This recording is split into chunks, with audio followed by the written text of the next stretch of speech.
do they even know they've done this to us? Are they Mm. so oblivious about consent and respect? And are they so entitled that A, they think what they did was okay, or B, they just forgot about it because for them it was 10 years ago? Welcome to Future Fit Leadership, a podcast for leaders at every stage who want to stay relevant in a world that keeps changing. Leadership has shifted. The pace is faster, the expectations are higher, and the future is calling for a different kind of leader. One who is human-centered, grounded, and able to balance capability with empathy. These conversations bring together global perspectives on the skills and mindsets that help people and organizations thrive. Hello and welcome to Future Fit Leadership. I'm your host, Sadhna Smiles, and I hope wherever you are listening to this podcast, you are well. Chanel Contos is part of a new generation of leaders who do not wait their turn. She steps in, she speaks up, and she shifts the ground beneath all of us with a kind of courage that feels both instinctive and deeply intentional. In February 2021, Chanel posted a simple question on Instagram. Had anyone been sexually assaulted while at school? And within 24 hours, more than 200 young women said yes. That moment cracked open a silence many had lived with without ever having language for it. What followed was extraordinary. Chanel launched her online petition calling for mandatory consent education in Australian schools. 45,000 people signed it. And 1 year later, education ministers around the country unanimously agreed to her demand. A single act of courage from a 22-year-old woman reshaped national policy. And it did not stop there. Chanel's actions sparked a movement that pushed Australia to confront rape culture in a way we had avoided for too long. Through teachersconsent.com, thousands of people have anonymously shared their stories. It is raw, it is painful, and it has been a major catalyst for change. The platform has since received funding to build consent education resources with Our Watch, reinforcing just how far-reaching her impact has been. Today, Chanel works on structural policy as Director of the Centre of Sex and Gender Equality at the Australia Institute. Her work has inspired international activism and earned her the Young People's Human Rights Medal and a Diana Award. Awards she never set out to win, but speak to the scale of what she has achieved in such a short time. Chanel does not pretend this work is easy or that the rise of online misogyny is anything but alarming, and Australia has not solved these problems. But she is hopeful and relentless about what is possible when parents, teachers, leaders, and young people decide that silence is no longer acceptable. This is a conversation about culture, courage, technology, consent, and the world our young people are inheriting. It is emotional, it is clarifying, and it reminds us that the future is shaped by those brave enough to speak before they feel ready. Please enjoy my conversation with the extraordinary Chanel Contos. Before you dive into this conversation, please be aware that we talk about consent and rape culture, and there may be parts of our conversation that some may find distressing. If this conversation does bring anything up for you, please reach out to the 24-hour National Counselling Service helpline 1-800-RESPECT on 1-800-737-732.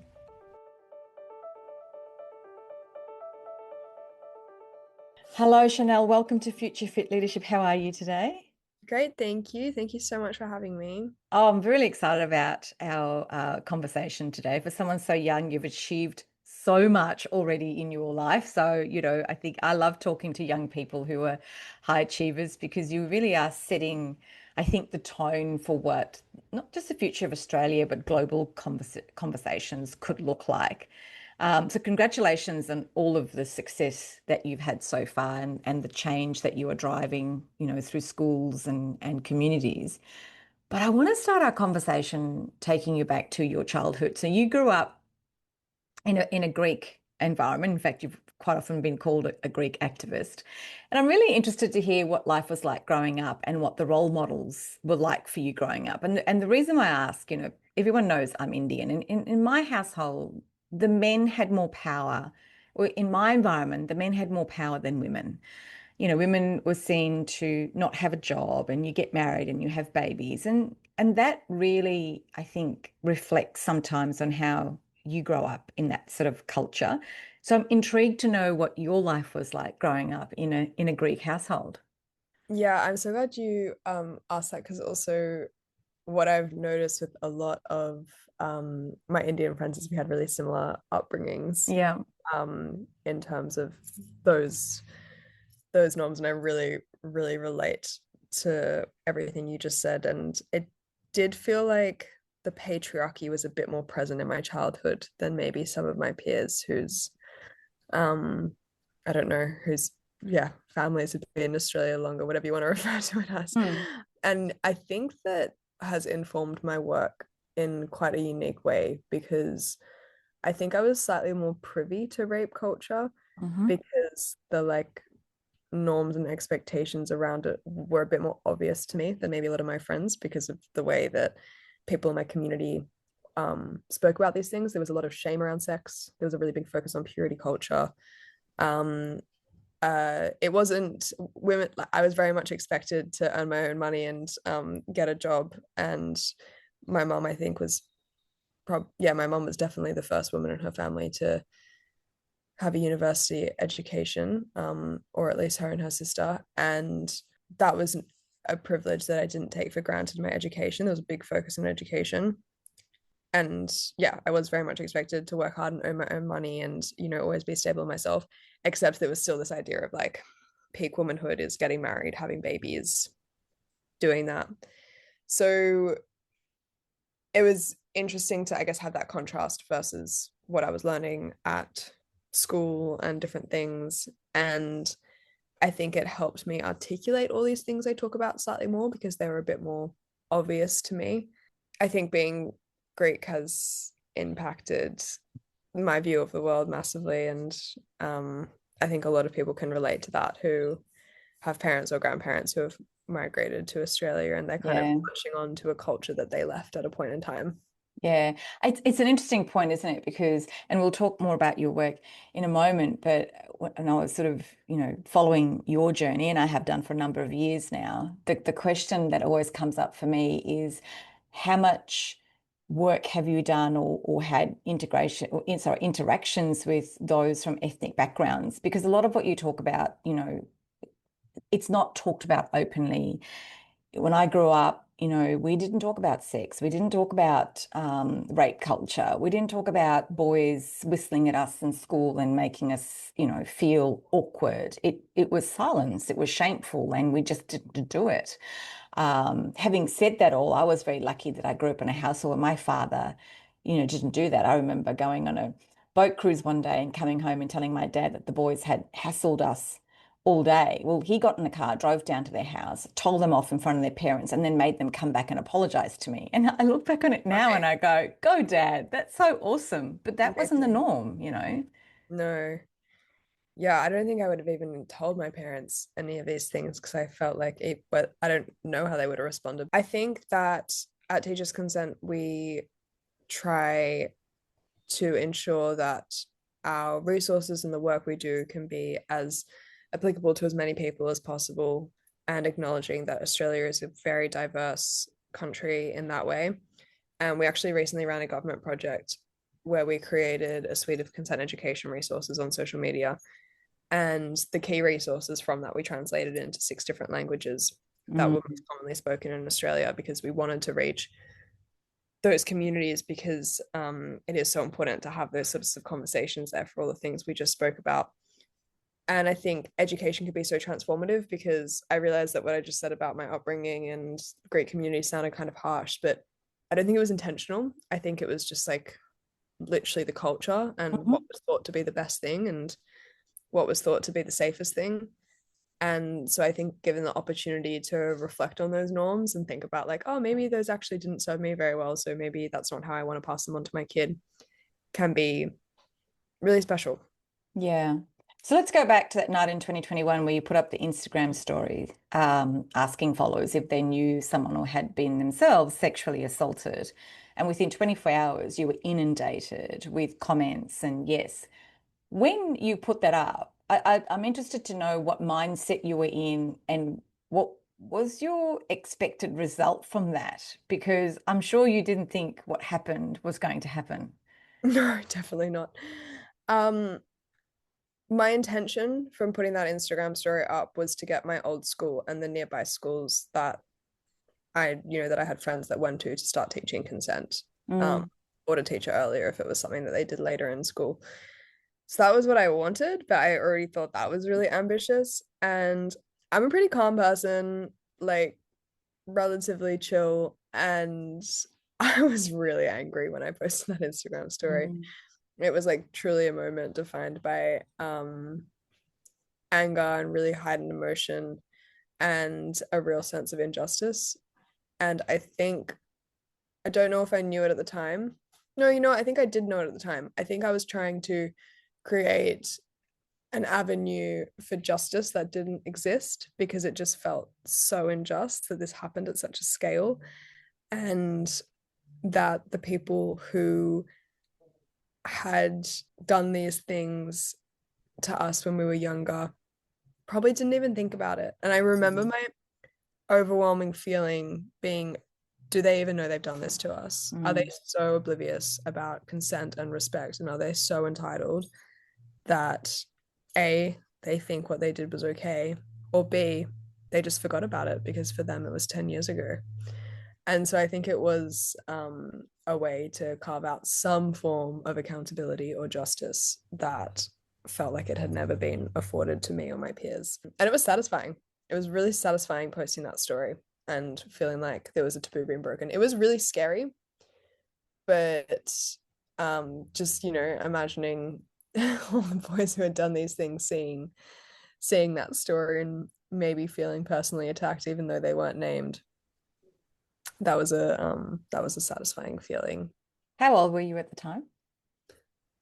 How was I in 2021? I think I was 20, was I 22 or 23? I think I was 22 and I turned 23 a few weeks Hmm. later. So I was 22 when I posted it. Yeah. How did your parents react to it? No bueno. Not good. I think it was very jarring for them who also didn't fully Mm, understand consent and sexual assault. And I think that, like most people, when I started the work I did, my parents had a view of sexual assault as something that was a very violent act and something that was very, damaging to someone's life forever.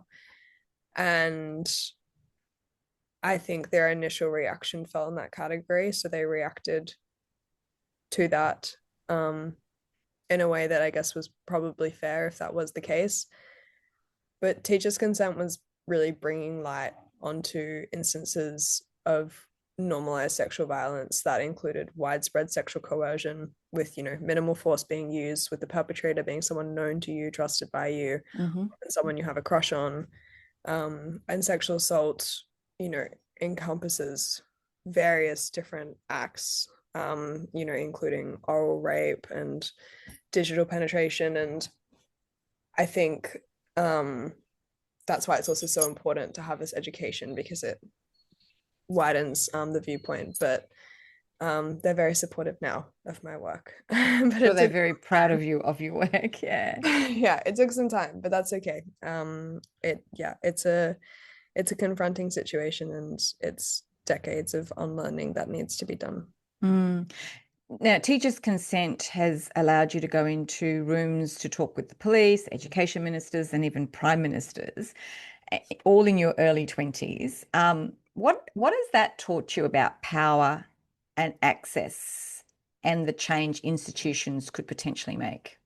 It's taught me a lot. I think that I really benefited from the fact that I was 22 and had no idea how any political systems worked. Hmm. Because I think that I wasn't scared or shy to ask for things. I really truly saw policymakers and legislation makers and politicians as full equals. And I was just so passionate about the topic that I was like always comfortable to be there and to ask for things.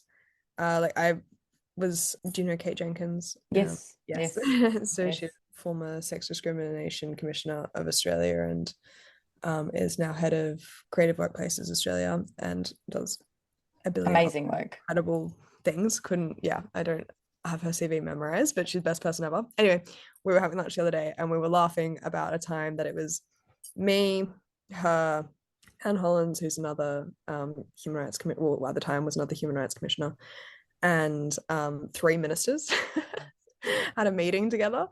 And like, I remember Kate turning to me and saying, "Are you nervous?" And I said, "No. Why would I be nervous?"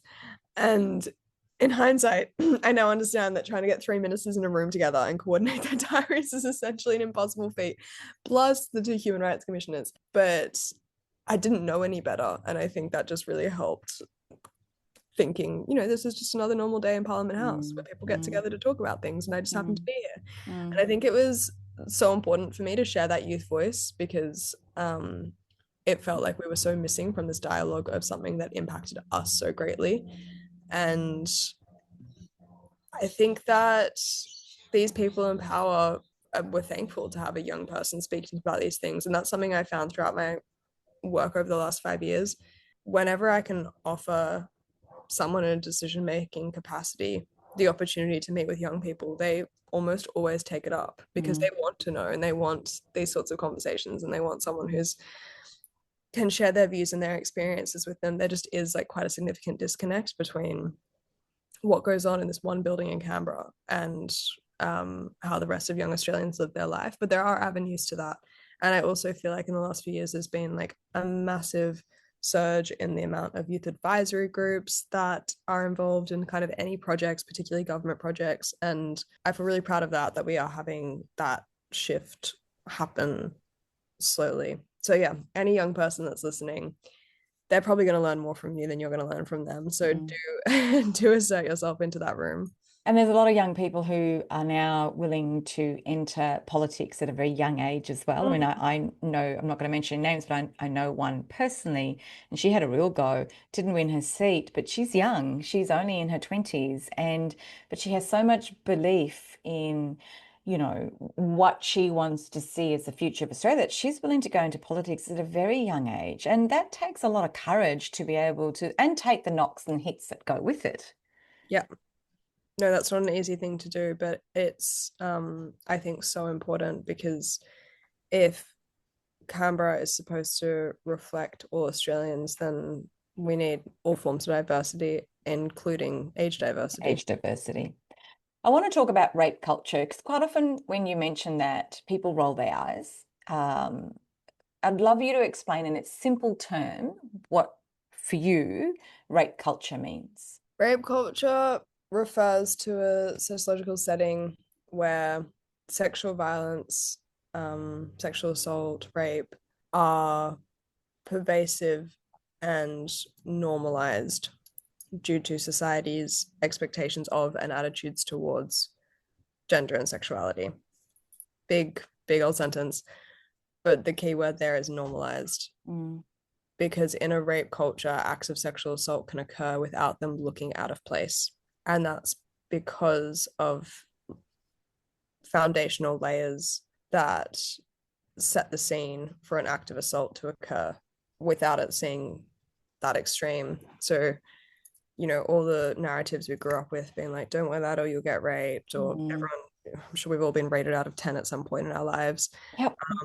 Catcalled in the street, ass grabbed at a party, all those things lay a foundation for something more insidious to occur and for it to not look that out of place. And then, maybe that's then a form of image-based abuse. Someone sends around a naked photo of you, or someone sticks their hand up your skirt on the bus, or someone flashes you in the streets. And then because all of that's common behavior, and I still think we've all experienced that, the next level up of getting someone so drunk that they're unable to consent, or someone being asleep and you touching them in an appropriate way, or pressure and coercion and guilt in order to meet male sexual gratification standards that have been like so propagated to us our whole lives that their experience in sex is like the most important thing, and all of that builds on each other.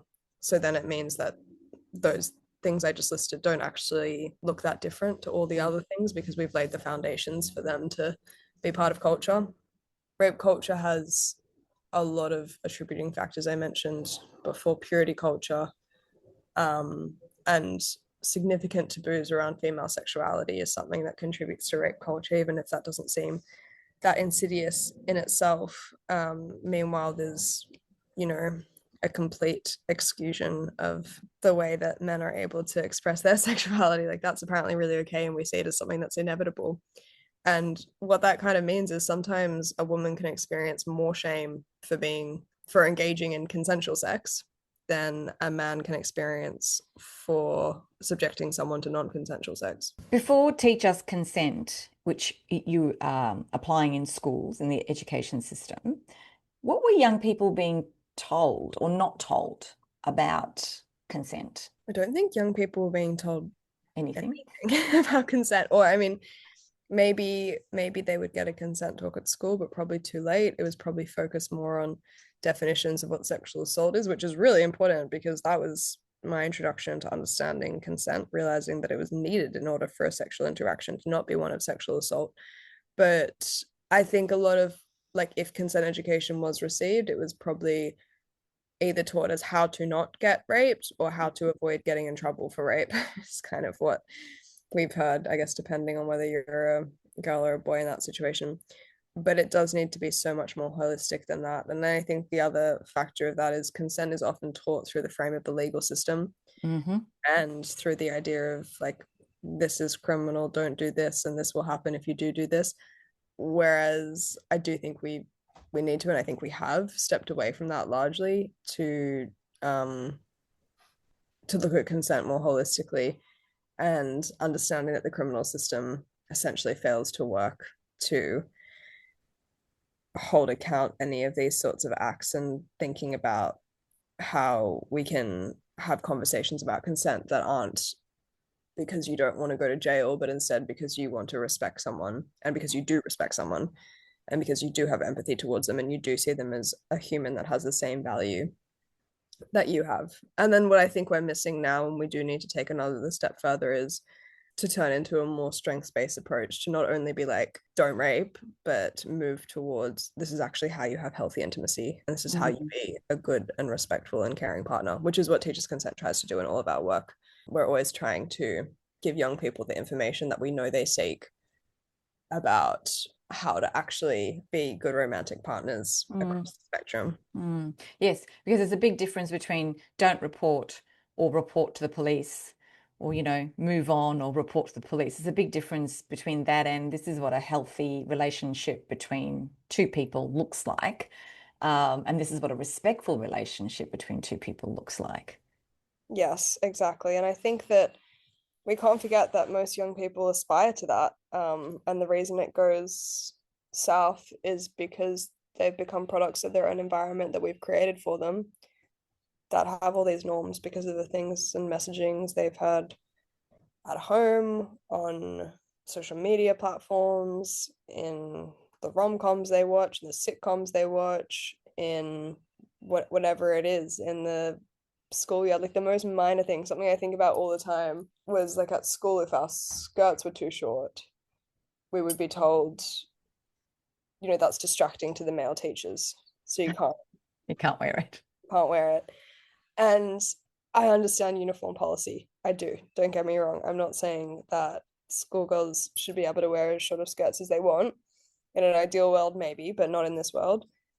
But there's a difference between saying your skirt's too short, you're distracting the male Mm. teachers, and saying, your skirt's too short, that's against school uniform policy, because that's just instantly putting the burden on young girls to not be literally preyed on by adult men, where really it should be, if there's a male teacher at the school who can't handle seeing 14-year-old girls' kneecaps, then they probably shouldn't be there. Shouldn't be teaching there. Mm. No. I want to talk about porn literacy, and it really surprised me how young kids are, and they are kids when they get exposed to porn. And we're talking about 11-year-old kids who sometimes have their first exposure to that. What are some of the things that we can do in a school environment with teachers so that there is an increasing literacy around porn literacy for children? How do we talk to them about it? Mm. That's something we're definitely planning on working on next year because we do see this as an emerging issue. We just can't deny the role that pornography is playing, unfortunately. And pornography is currently the main form of sex education for young people in Australia, which is really scary and really devastating. And particularly so when you think about how much pornography has changed in the last Mm-hmm. 5, 10, 20 years. It's no longer a Playboy mag that you hide under the mattress. It's explicit. Mainstream pornography almost always depicts violence against women, Mm-hmm. with them responding with either pleasure or being neutral to it. So when this is, and like that form of media, it's so explicit and there's such high engagement in it, and your dopamine receptors are going crazy while you're watching it. How are we supposed to counteract that with a single consent education talk at school? It's it's not going to work. So I think when we talk about porn literacy, what we're saying is an array of things. So first of all, for these really younger kids, we've also at Teachers Consent been big advocates for age verification of pornography, which the government's actually introduced this year, which we're so happy about. Of course, there'll be ways to get around it, as all, bans and rules, except we think for those really young age groups, 9-year-olds, 10-year-olds, 11-year-olds, 12-year-olds, 13-year-olds, who almost always access pornography for the first time accidentally. They're often Mm. Googling quite an innocent question or an innocent thing, and it comes up, or it's served to them on gaming websites or things like that. So we're hoping that age verification will prevent a significant amount of access from that cohort. However, it's still really important to have conversations, maybe not super explicitly at that age, but to say things like, if you ever see anything on the internet that concerns you, I want you to know you can come to me. Talking about help seeking strategies, ensuring they can go to a trusted adult if they do come across this content instead of going into a shame spiral of curiosity about it. The other thing there is we need to be providing adequate consent education so that young people don't feel the need to turn to pornography to learn about it. And then for older age groups who inevitably will come across it or will seek it out themselves for whatever reason, porn literacy is about equipping them to engage in this content in a safer way. So teaching them that, consent is not shown on this screen, that these are actors. I'm saying that in quotation marks because Mm-hmm. I have concerns about the supply chain, but that's a whole different topic. That's a whole different topic. Yeah, we don't need to go into that. But that, these are people who are performing, that you're not expected to look like these people. These people who have likely had, surgeries to enhance parts of their bodies Mm. or have taken medication to make them do things that like human bodies don't tend to do. And having conversations around the fact that it is entertainment and not education. So something I say often is learning how to have sex by watching pornography is like learning how to drive by watching Formula One. And we need young people to understand that comparison. The difference with Formula One is they also get in the car with their parents and they also see people on the street driving all the time and they know it's fake. They know that Mhm. when they're watching Fast and Furious that this isn't actually how people Yeah. act. Yeah. Young people don't see anyone else be intimate, which they shouldn't. But it means that there's only one really dictating form of what that looks like for them. The other thing that's happened recently in Australia, in fact, only last week, was the social media ban for kids under the age of 16. You have been a supporter of that. How do you think it's going to work out? Yeah, I've been a nuanced supporter of it because I think in theory it's a really great idea. But knowing that there's going to be holes in implementation, which I think the government is completely aware of, I think it means that we need to do more than just that.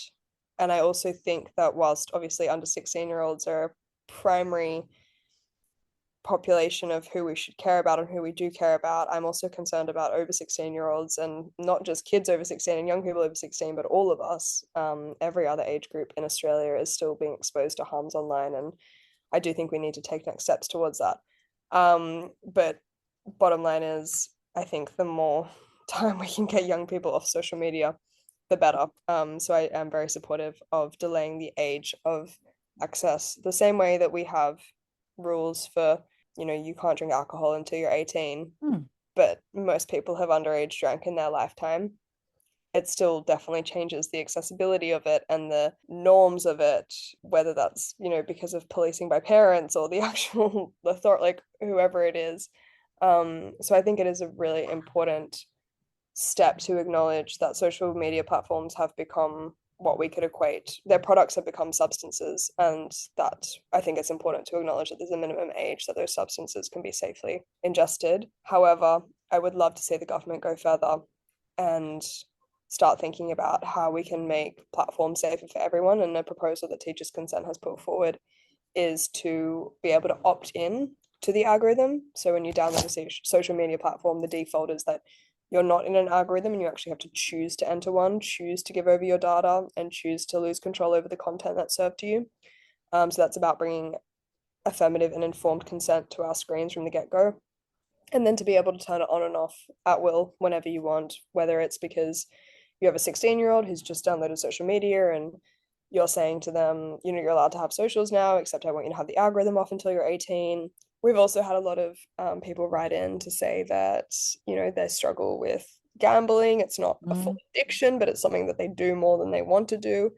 And that their algorithm is consistently serving them videos about people gambling, or that sort of topics, disordered eating content. All of this is so relevant. Our primary issue and the reason we're approaching this is because we're extremely concerned with rising misogyny online. And if you speak to any teacher who works with boys in Australia, they will tell you the same thing. And that extreme misogynistic content is served to young boys and men within minutes of signing up to these social media platforms, and essentially takes them down pipelines that are completely polar opposite to pipelines that, say, another girl of their age might be taken down. That's our primary focus. And I do understand why there's been pushback on the social media ban, except I'm also kind of like, do you guys not remember being a teenager on the internet and like how harmful that was? Like, maybe we think it's okay to have seen that stuff because we saw it and we're okay, but wouldn't it have been better if we didn't see it? But like, we don't know.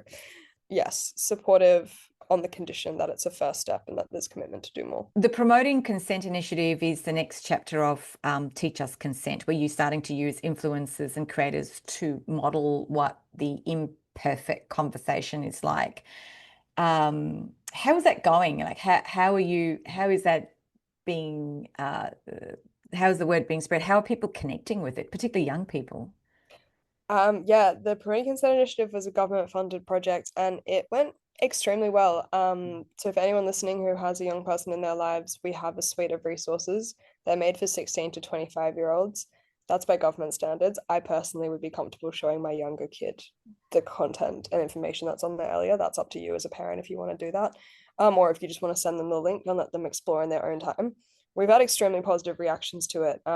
We've reached 6 million young Australians on average 8 times each with this content, which is really incredible. We had more engagement from girls and women, except boys and men were actually more likely to go to our website and explore our resources, which is, I guess, like the highest form of interest or engagement, which we feel very thankful for. And again, it's a testament to how much boys and men want this content. And yeah, we had incredibly great feedback from young boys saying it helped them reflect, saying it helped them start conversations with their community. Some great reflections from young women about how they felt really encouraged to see people in their community sharing it. And then it gave them, even though they had feelings about these things, it gave them words to be able to actually engage in conversation, and to be able to describe with a level of mutual understanding to someone else what these things meant to them. And I'm so incredibly proud of the Teachers Consent team for what we've done. It was an incredibly successful project. And yeah, it's just teachersconsent.com. All the resources are completely free. We have a podcast series, which is an incredible thing to play if you're listening to this, you probably like podcasts, and you can play it in the car with your young person on the way to school, and just do 10-15 minute snippets every day and then have conversations. And that would be a really great way to broach these topics. And everything we did was evidence-based and co-designed with youth, so thankfully it got really great reactions. The conversations a lot of parents don't know how to have. I mean, I've got two kids of my own. And I don't know if those resources when I was having those conversations didn't actually exist, but God, I would have loved them because we're not, we're not born with a manual. And when you have kids, we don't automatically get given a manual saying, here, when this happens, go to chapter 4, page 5, paragraph 3, and it'll give you the answer of what you need to do. So, for parents who are listening to this, these are such critical resources for us to use to have those important conversations with our children. And also, I think to be willing to learn ourselves and acknowledge that we actually Mm, don't. And like, why would we know everything if we didn't grow up with it? Being willing to learn, and again, I think unlearn is such an important part before you're willing to go into a conversation with your young person, because you're going to have to learn things from them as well. If you're going to truly make an impact, you have to ask them what's going on in their youth group, like what's most relevant. Is the current thing that's going on at school that an act of nude sharing has happened, i.e., image-based abuse, or is it like what level are they at, what stage are they at? And in order to truly engage with that, you need to approach it in a non-judgmental way and ensure that you are being a safe person. But that also means that you need to upskill yourself before you can like properly engage in that conversation. So yeah, these resources are for 16 to 25-year-olds. As I said, I would give them to a younger kid if I had a kid. But also people over the age of 25 could 1,000,000% benefit from yeah. the actual content. They might not identify with the influences we've used and the slang. We tried to avoid slang, but you know what I mean? We tried to make it very young and peer on peer. But in terms of the actual content, they're really useful for anyone. Mm.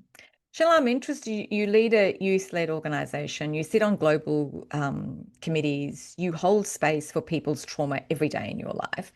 How do you manage yourself through all of this in terms of your own boundaries, your own headspace, your own mental wellness, emotional wellness, and relationships? Such a hard question. I get asked it often and I never have a good answer. I wish I had like a self-care routine to like be like, guys, do this. I go to the gym at 5 a.m. I categorically do not do that. That's the opposite of what I do. And if I was doing that, I think that means I wasn't okay. It's very on me. But I have the most incredible support network around me. Genuinely, is yeah. Teachers' consent is hard and it's demanding, and it's kind of our own faults that it's hard and demanding because we're so passionate. And even if we're on limited resources, we just want to do it all and get it all done. And as a youth-led organization, we have such high ambitions and aspirations for the way we can make the world be. And my whole team works so hard, and I know that it's not an easy job for anyone. We're also really good at like picking up for each other when we need it. Mm. I wouldn't really, I guess, delegate work of this type to that was like very sensitive to someone else in the team, but I know that they share a lot between themselves when they're just like, actually, I'm done for this week. I'm Or done. Yeah. but no, honestly, my support network is truly phenomenal. And I think just that baseline, good mental health means that I can be in situations where I'm pushed and challenged and hold my own and hold space for that. But yeah, I mean, the last week actually, oh my God, it's only been a week.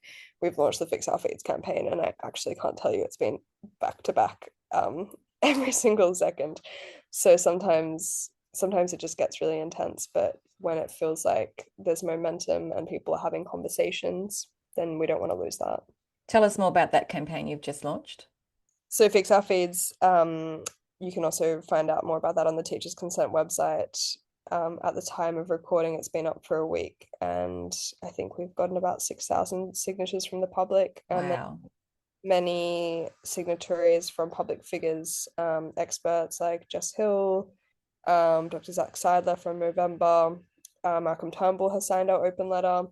We've had support from 2 Green senators, I think 8 or 9 independent MPs, a Liberal MP, and so really truly cross-party support. And Julia Gillard doesn't sign open letters, but she has shared on social media, which is very kind, the concept of the campaign and supports algorithm regulation. So the whole idea, because of our concern with rising misogyny in teenage boys, and because we know that when they sign up to these platforms, misogynistic content is intentionally served to them within minutes, we are asking for an opportunity to have to opt into the algorithm and then be able to turn it on and off anytime. And how many signatures do you need on that petition to actually, do you think, have the CEOs of these companies pay attention?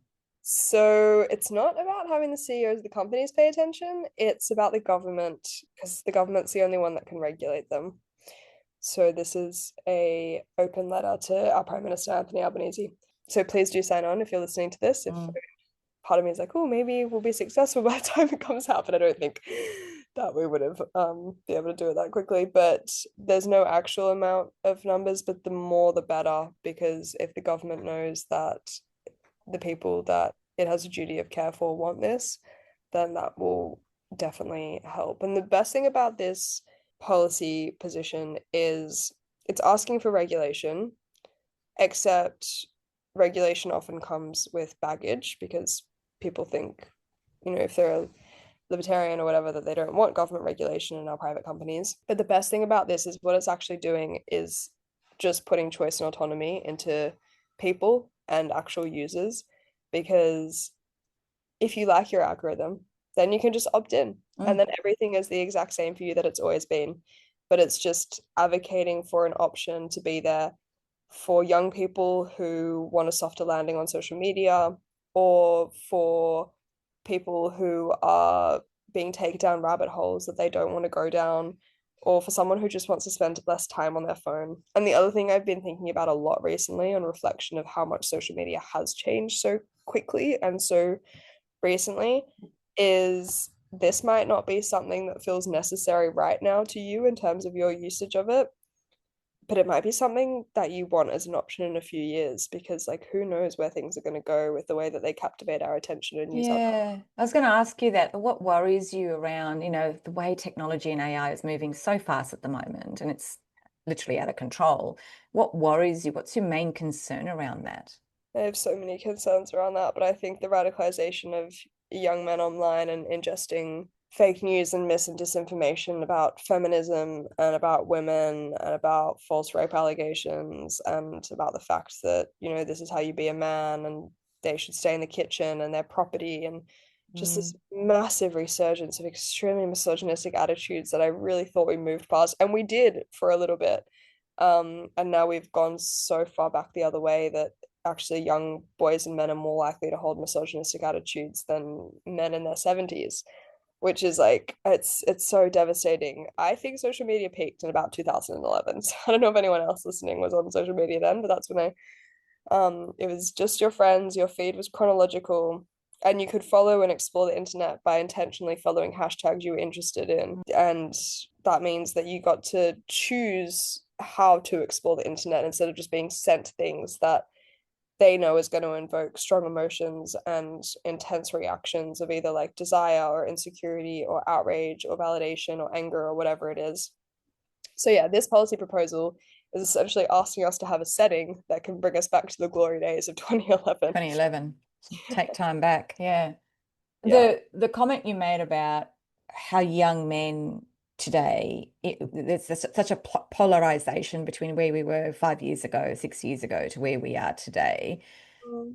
What's the impact having on young men at the schools that you see? When you have people like Andrew Tate, for example, saying what he says. I've definitely seen an impact in my 5 years because when I started, I don't speak at schools often, but I do sometimes. And earlier in my career, I would say I spoke to an all boys school or a co ed school, and I would get multiple messages, kind of without doubt, from various boys in the year about how that was really impactful and they really appreciated it and they learned a lot and blah, blah, blah, blah. Sometimes 10 messages, say, after speaking to a year group of 100 or something. And I've just seen Andrew Tate pop up and I've seen the vibe change in the room. I think it used to be that I would go into a school and I would be speaking frankly to them as if they were adults about consent and sex, and I wasn't shying away from anything. And they were curious and they were concerned about women in their life and they wanted to be good people and they listened and I think they took it on board. Whereas the Andrew Tate wave came and suddenly it wasn't a blank slate anymore. It was like Mm. we were working from -10. So even just to get them back to like neutral was a challenge. And as soon as I introduced myself and said what I was there to talk about, the body language would be an eye roll or there'd be people talking. Mm. Boys used to never talk in my lectures. Boys talk in my lectures now. And the amount of messages that I would get saying thank you started to decrease. And the questions I would get that were quite antagonistic and clearly coming from this like manosphere idea of like women lie about being raped and like it's their way to get back at men and shouldn't like wives have certain roles and all these different things. Those questions were going up at the same time. And I found it extremely discouraging, but that's also why we've turned our attention to the algorithms, because 5 years ago, I truly thought consent education was the most impactful thing we could do as a society to prevent sexual violence in teens specifically. I don't know if I think that anymore, knowing that those consent education talks happen alongside what we should actually classify as propaganda that recruits boys into misogyny. Problem we've got is globally now, there are a lot of people in leadership roles that behave in that way, treat women quite poorly, and it's almost become the standard. It's okay to talk to women in that way because you get away with it. No one holds you accountable. Again, this idea of like when I was talking about rape culture and the increased normalization and then increased insidious acts, it's the same thing. If the president of the United States can say grab him by the pussy and start with the president of the United States twice, then saying something else doesn't seem that out of whack. I can't end the podcast on that note, Chanel. Sorry. But what fills you with hope? I'm hopeful about the future of Australia. We have cross-party support and dedication to eliminating sexual violence and violence against women and girls. We have kind of a new wave of work in this space that's targeted towards men, which I'm excited to see how that plays out. We have a really strong democracy, a small population, and significant resources, and literally everything we need to make change. We just need to make it so that we reach some sort of critical mass tipping point of people who are committed to changing this culture. Because rape culture is socialized, it's invented by us. And we can socialize and invent a consent culture and an empathy culture just as easily if we're willing to do that backtracking and unlearning of what ideas and attitudes have held us back or have contributed to this point. But we need everyone to be doing it. It's not just on teachers to teach this curriculum. It needs to be parents as well. And then it can't just be parents. It needs to be the parents of all our friends' kids as well, because they're the ones that the kids raise each other. And then it needs to be the government stepping in at big scale interventions and these trillion-dollar companies that are the most advanced and widespread in human history that have significant sway over our culture and what's happening between real humans in Australia needs to be intervened on. Chanel, thank you for all the work that you do. It's quite incredible what you've achieved. And I have no doubt over the next many years, you will achieve so much more. And really, I think change, well, not think, I know that you will change the conversation around this in Australia, if not globally. So thank you for taking the time to be on our podcast. I could talk to you all day, but we don't have all day. We'll catch up next time we're in the same city. Yes, well, I'm in Melbourne. Where are you? I'm Sydney, but I live between Sydney and London. Nice. Well, and next time you're in Melbourne and you need someone to take you to the best coffee places in Melbourne, let me know and I would love to catch up. I really can't congratulate you and thank you enough on the work that you do and the courage that it took you from that one Instagram post that you did to where you are today. It's an incredible journey for someone of your age. So well done. And I look forward to staying connected and looking what the next 5 to 10 years brings. Thank you so much. I really appreciate it. If you like what you've heard, please share, rate and review this podcast. And don't forget to share it with anyone who might benefit from hearing it. The producer of Future Fit Leadership is Maritza Barone from Guide Your Light Network. If you would like to reach out to me, please DM me on any of my social media platforms. I'm available for speaking at conferences or consulting to your business. Future Fit is created in partnership with Future Leadership, a capability ecosystem for boards and executives. If you'd like to join the community and receive a free takeaway each week, sign up to the Future Exchange app in my show notes. Thank you for having me in your space. This is a Guide Your Light network production, creating podcasts with purpose.